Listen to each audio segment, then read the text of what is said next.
Mark, here's your final critique for Art 828. I just want to thank you for the class. Thank you for your participation, and thank you for your images. I think you've created many interesting photographs here. Hopefully you've got something out of the class, but let's take a look at this. I've been looking at your street photography, for a while because you've been working on this, and one of those images that has often stood out are the skateboarding images. I think you're doing a really good job of just capturing that not only the action but the culture of that, and the culture to me is what is probably the most interesting part of that.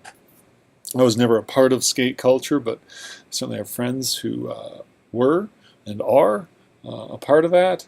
So, so I think the body of the work certainly has a number of iconic images. The one thing I would say is I'm not sure if I need all three or maybe even four, though this one has a very different feel than the other three. 3 or 4 of these images. I see the in-action sense of this here, but I don't know that I need all 5 of those images. It depends on really what you're going for. As an artist, I don't need 5. Now, if you're going to Skateboard Magazine or looking at it journalistically, something like that, or process-wise, yeah, you might need it. I think expressively, so I don't necessarily need all 5 of those images, and to me, it's between these two as to which one I keep. But let's just go through the images. We'll go through them in the order that you presented with them. Those are my general thoughts in looking at this. Here we have more environment, and we have an off-kilter horizon line, which typically bothers me, but really doesn't bother me as I look at this, simply because of the number of aerial aspects in skateboarding and in your portfolio. You get that sense that the skaters themselves don't live in this horizontal world. Their world is in a sense this desire to defy gravity and defy rules and physical laws or whatever they are, because the work on them is just, watching them, it's such amazing what they can do and what they can achieve on a simple piece of wood with wheels. So I don't mind the off-kilter horizon line. I think it actually works and totally fits in. So I like all the movement here. It feels like a composition where everything's kind of moving in from the side and pushing the middle, and you get to the middle and there's nothing. And I go out and I end up at the skateboarder, and it gives me a sense of ungroundedness. But I think that's an important element of the image and an important element of skateboarding, and certainly I think what many skateboarders seek, at least those who are really pushing it, who are trying to get beyond the community. Because I think there's some who are just there to hang out with other people doing cool things. There's some who are just really into that board and board itself and what it can do and allow them to feel and achieve.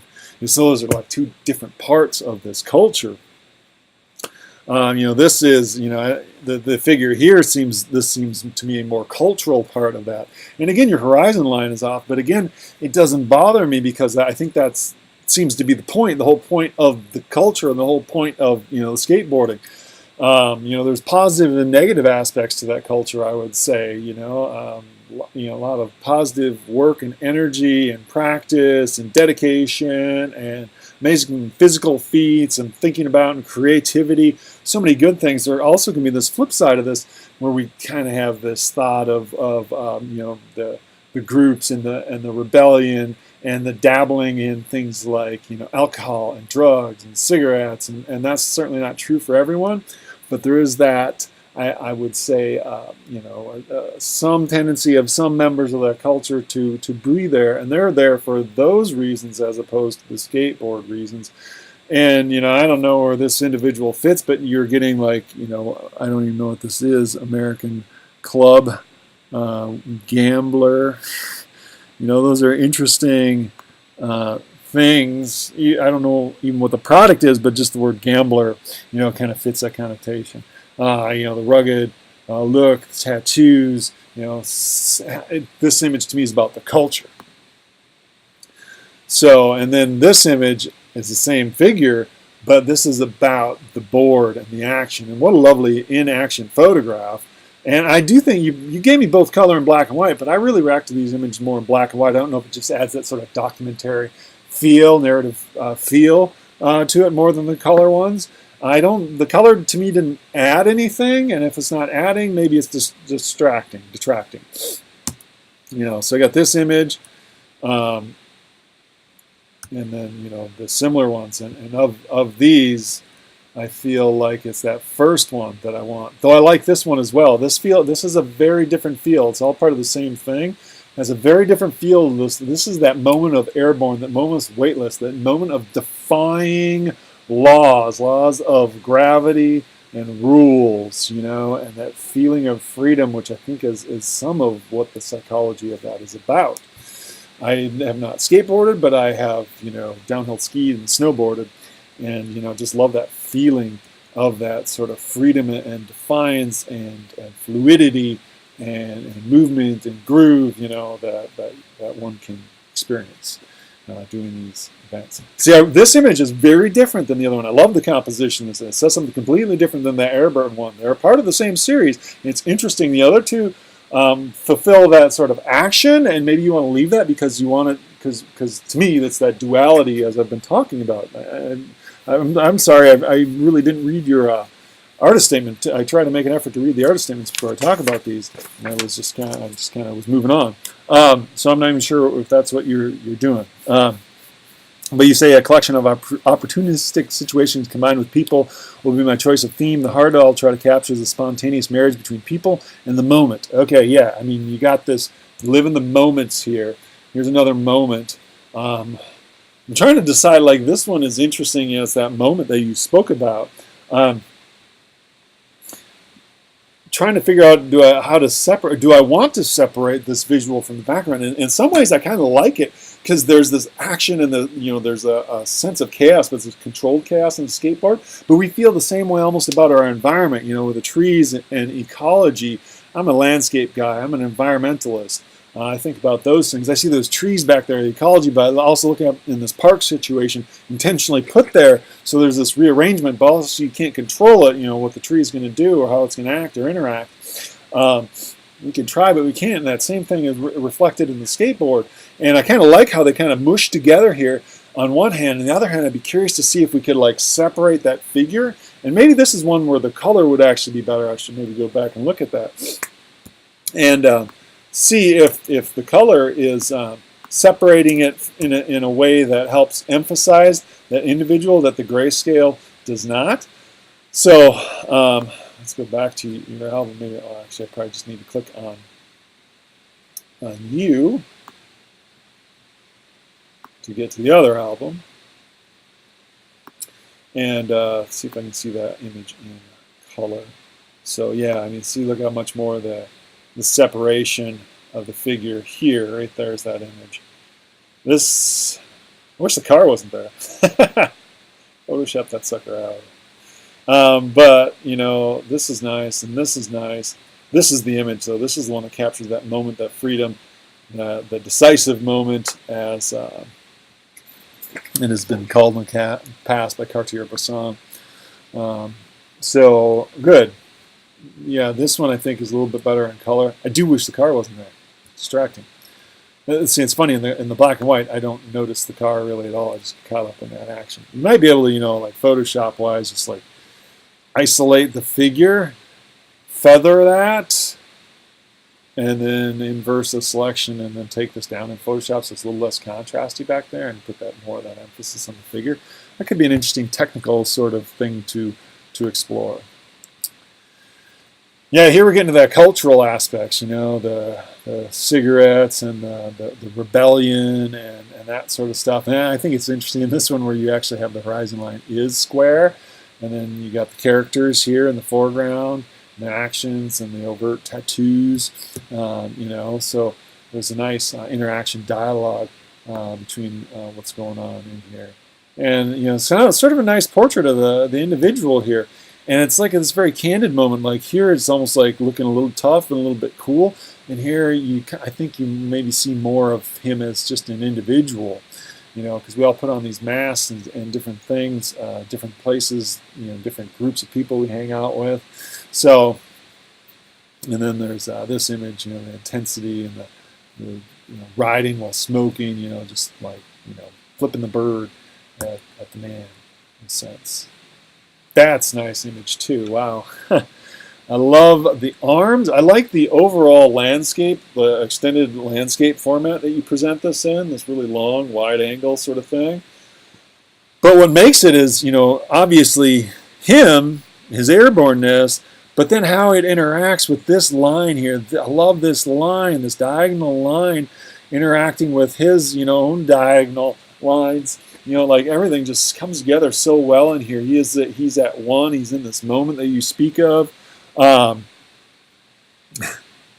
So, everything comes together in this, and yeah. So, and then I'm reading your statement again. The complete strangers I befriended there with friends, skateboards, cigarettes, and music agreed with smiles to a photo shoot. In some shots, dramatic exposure, saturation, or definition may be used to accent the moment. Most of the images are captured with a moderate wide angle, which I think is a good choice with this. Here's another nice in-the-moment photograph. Yeah. I like how you say, keeping in mind this narrative could have been about hula dancers, surfers, bikers. The essence of their action and relationship to their surroundings would have been, in my opinion, very similar. People move to soothe their souls. It is a language that is not spoken but played out in a canvas of life, and that is my hope to capture it. And I think you're doing a pretty good job of capturing that, and you are right. It doesn't matter what they could be doing. As I talked about snowboarding, there could be hula dancing. Anything where people are focusing and they're living in that moment. And you really, I don't know if you reference Cartier-Bresson, but you really ought to go back and look at his work and look at how he talks about it. And he's the one, he came up with this idea of the decisive moment, which was so influential in street photography and in photography in general for the past 100 years. So, good. Am I missing images? I feel like I'm trying to use my... All right, I like this image in the sky. I think we're getting to, this is a series. And then we have this image. And when I looked at it, I like all these as I look closer at them and see them larger. I'm seeing them more individualistically now. When at first I'm like, oh, you can get rid of some of these. I don't know that they're necessary. This series, though, like every image has a very distinct, different feel from this image to this image, the setup, to that first getting airborne. That's such a nice photograph right there. This is really nice. But then I go and then I can't decide if I like that better or if I like this better. I love how that sun comes right in the lens and flares out and creates this other artifact over here, or it's a UFO. So that was nice. And seeing each of those individually and then thinking about the moment that you talk about. So, and then another nice like post trick sort of euphoria. And here we get back to what I would say the cultural elements of this. So I think it's interesting because you did a good job in getting into this. And it would make a great photo essay. It'd make a great, if you were to write about this and research more of these culture, or if someone was researching this culture, these images could totally support that because this is about that culture. I like how I don't see the identity in this image. It becomes more of every sort of person, whoever's doing this, whoever's part of this culture or part of seeking these moments. I like how this image does that sort of generically, where the other ones are much more specific. So. This, I think, is iconic and a great photograph in this series of work. But like I said, these could be, see, this one becomes, less iconic in a sense. It's more about those two people. And so I think it's a nice image, nice light, nice shadow, good values. You dealt with the grayscale very well, Mark. But I think the other image is a bit more iconic. So, and this is kind of a nice little group portraiture, that idea of culture I was discussing earlier. I don't know, did you think about the ideas of culture when you're looking at this, or are you just looking at the moments? You did a really good job in capturing the moments, but you also captured something a bit deeper culturally, and it's this culture of skateboarding and some of the ideas that go along with it. And in some ways, you're breaking those because we look at, ooh, skaters, man, oh dear, they're bad, and oh, they cause trouble, and but they're not. They're doing what you're seeking. They're seeking these moments. But there is that flip side, that there's some truth to those things, but not for all of them. And you kind of uncover this and give us, the culture, but you also give us the moments. And I think it ends up being a nice variety. And in going through this portfolio more thoroughly now, I'm in some ways changing my opinion, where I don't think you need to distill down these images just to the ones that I was looking at and talking about earlier. And that's what happens when we look at and consider work. Sometimes our opinions change. First impressions are not the end-all, be-all. And that's why we need to go through this process of critique. So, all right. Well, I just want to, again, thank you, Mark. Like I said, you created many interesting photographs throughout it, and some of them outside the projects, and it was fun to see them as you